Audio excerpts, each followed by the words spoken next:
केंद्र व राज्याच्या योजनांचा लाभ अधिकाधिक शेतकऱ्यांपर्यंत पोहोचावा यासाठी तालुका प्रशासन आणि कृषी विभागानं एकत्रितपणे काम करावं, तसंच शेतकऱ्यांना वेळेत बियाणं आणि खतं कसे उपलब्ध होईल याबाबत ही नियोजन करण्याच्या सूचना आमदार अभिजित पाटील यांनी दिल्या। आमदार अभिजित पाटील यांच्या अध्यक्षतेखाली पंढरपुरात तालुकास्तरीय खरीप हंगामपूर्व नियोजन बैठक सिंहगड कॉलेज कोर्टी पंढरपूर इथं संपन्न झाली। खरीप हंगामाच्या पूर्वतयारीचा आढावा घेण्यासाठी ही बैठक आयोजित करण्यात आली। या बैठकीला पंढरपूरचे कृषी अधिकारी बाळासाहेब लांडगे, तहसीलदार सचिन लंगोटे, गटविकास अधिकारी सुशील संसारे, माजी नगराध्यक्ष सुभाष भोसले यांच्यासह अन्य अधिकारी उपस्थित होते।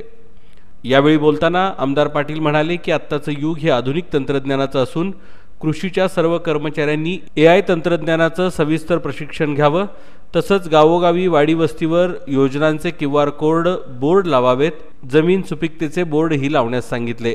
केंद्रातील योजनांचा लाभ अधिकाधिक शेतकऱ्यांपर्यंत पोहोचावा यासाठी तालुका प्रशासन आणि कृषी विभागाने एकत्रितपणाने काम करावं, तसंच शेतकऱ्यांना वेळेत बियाणे आणि खते कसे उपलब्ध होतील याबाबतही नियोजन करण्याच्या सूचना आमदार अभिजित पाटील यांनी दिल्या।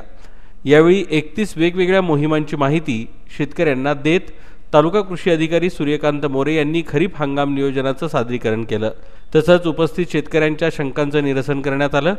यावेळी MREGS फळबाग लागवड योजनेत उत्कृष्ट कामगिरी केलेले प्रगतिशील शेतकरी धनराज खरात, आनंद ढवळे, सुहास यादव यांचा आमदार पाटील यांच्या हस्ते सत्कार करण्यात आला।